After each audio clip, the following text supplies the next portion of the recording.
as part of a kind of a longer question, but you talked about Gadua people. United Katua Band is one of the ways that I introduced you. Could you tell us a little bit about the split between the UKB and what is generally called the Cherokee Nation? Well, there really is no such thing as a Cherokee. The word Cherokee isn't Cherokee. uh, Choctaw, they think, right? yeah, Yeah, yeah. yeah. It's a name given to us by another tribe. Our own name, the one given us from the Creator, is Gadua, which means on top of Gadua. You know, or the people. On top. And so when I refer to anybody, whether they are of the CNO or UKB, I refer to them as Gadua because that's what we really are. Uh, and even the Kitua is Yangees, or English, uh, Englishized Gadua, and so I try to refer to everybody as Gadua. That's why I tell people, there really is no such thing as Cherokee, we're all Gaduas, and so, but anyway, the UKB people are mostly full bloods. Uh, our blood quantum is a quarter or above in order to be a member of the UKB, whereas Cherokee Nation has no blood quantum. If you can just prove that an ancestor is on the rolls, you're in. It doesn't matter how small your blood is.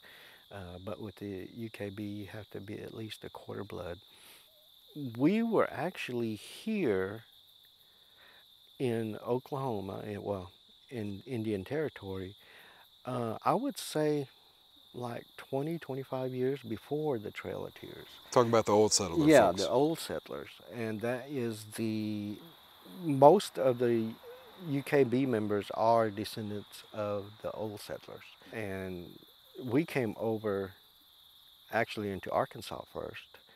But there is a little piece of I don't know if you'd call it reservation back then, but there was a little piece of that land that was promised us that came over into Indian Territory. And so we came to that first, and then after, I don't know, about 10, 15 years, we moved on over across the river, the Arkansas River, into Indian Territory. And we were here at least 10 years before the Trail of Tears, And so, like I said, the majority of the UKB members today are descendants of the old settlers. And I guess to cut through some history, as I understand it, the UKB organized as a government or as a nation in about the 40s. Is that Yeah, right? yeah, Give or take. yeah, And then the Cherokee Nation along about the mid 70s. yeah. There are a couple of acts that the UKB formed under. The last one being the Indian Child Welfare Act, uh, Oklahoma Indian Child Welfare Act, that the UKB organized under and got a charter and everything else. The Cherokee Nation of Oklahoma began in, I believe, 75, 76, or something like that. But there's a controversy going on right now That's what where I the wanted to ask you about. Yeah. where the UKB have been called, United Katua Band has been called a foreign government in northeastern Oklahoma by certain people in the Cherokee Nation. If anybody is foreign, we all are foreign here in Oklahoma because we came from the east, So, but because of this mindset of this is my land, this ain't your land, that's going on. There have been a lot of headbutting between the UKB and the Cherokee Nation.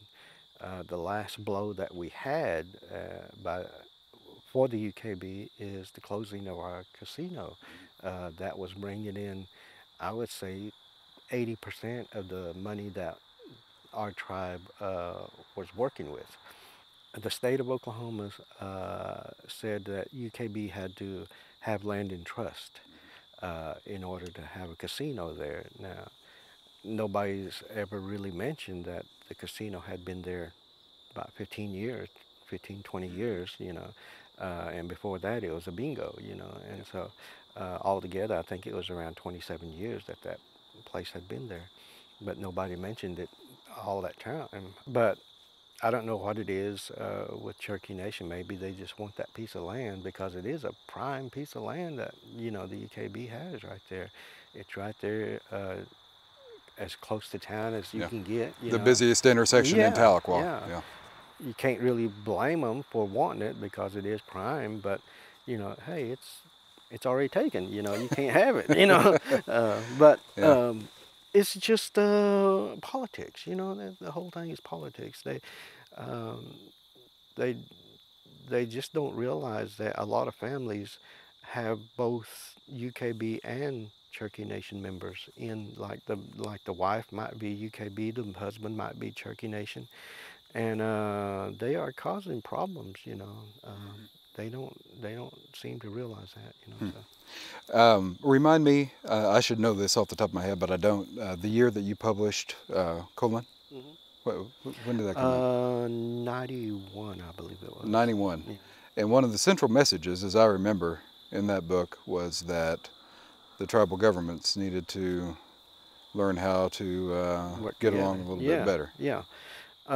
Yeah, I mean, it's the head button of the two tribes has always been there, it seems like. Even back when the old settlers were there, when the Cherokee Nation came over on the trail, there was head button there because the old settlers already had a working government, in place with their own chiefs, with their own council, and then Cherokee Nation comes with their own chief and their own council, and so finally, of course, the bigger group of Cherokees, they said, well, let's have a election, see whose Hmm. government's going to take over. And of course, the Cherokee Nation won because there was more of them. I think we only had like maybe 8,000 people here, while the Cherokee Nation had what, about 20,000 people come over. I don't know how many, but they just kind of railroaded everybody, bulldozed over everybody. Well, I know this is maybe a kind of unfair question since you've been writing about and talking about this for a long time, but do you have a sense of what it is that needs to happen to get past this headbutting? Yeah, I think we need to get out of this foreign government system that we have going. The system of the principal chief is an alien concept to the Gaduas. Originally, historically, we didn't have one certain person leading the people. We had what is called or what was called a White Court of Seven Councils, where there were seven people that was, all all in charge. There wasn't just one person. Um, and besides that council, there was the Women's Council who could veto anything the other council said. And so we had a working government that worked that worked for us. I forget what year it was, but there was an Englishman came over by the name of Alexander Cummins, and he decided that it was too much work trying to work with seven different leaders, and so he picked one of them, or one person in the council. He picked one person to be the I don't know, the go-between between the people and him and England. But the person that he picked wasn't anybody. The person he picked was called the Uku. And the Uku was nothing more than the announcer at the door. So the one that announced who was here, who was coming through the door. It's sort of like you've seen in movies where the guy is standing at the door and announces to the king and queen and everybody, sir, whatchamacallit, coming in.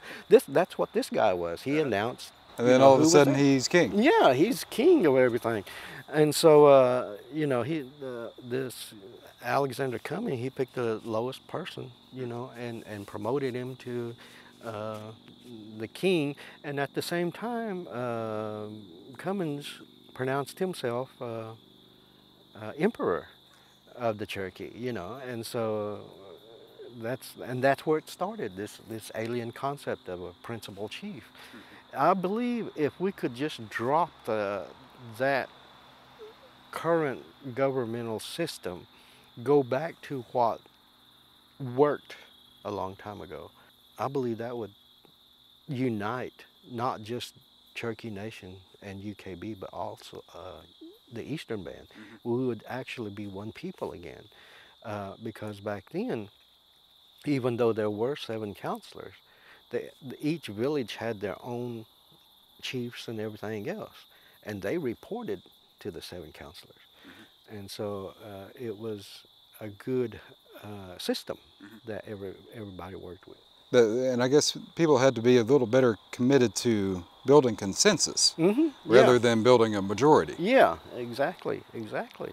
Um, we we don't know how to run our nations the way it is right now. I mean, you know, there's really no checks and balances when you really think about it. You know, it's almost like a dictatorship. You know, even though they try to say, you know, there's 3 branches, you know, there's really not, because mostly it's a buddy system, you know. So, you know, the chief gets the people that he likes into the offices, you know. The people really have no say-so, you know. They have to say so on who the chief is going to be, but the chief appoints everybody else, you know.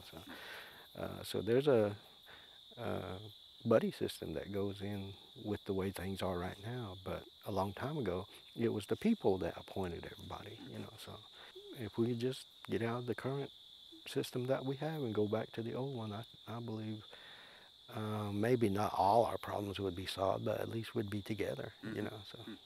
Well, that's really well put. Maybe you ought to run for chief. Then you can do away with the position. Yeah, yeah. I kind of um, mentioned that on Facebook the other day about getting rid of the alien governmental system, and somebody else said that you should run. You know, so, I said I ain't no kind of leader, but I will stand.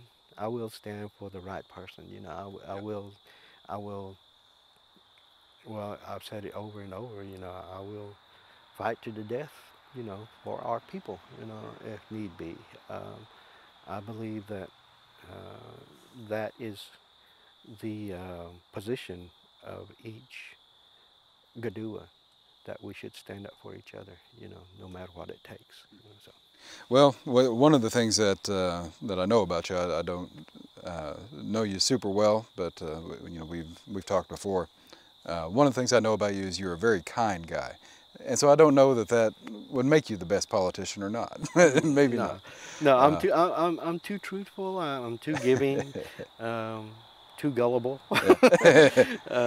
No, I don't have the killer instinct. You know, so, Yeah.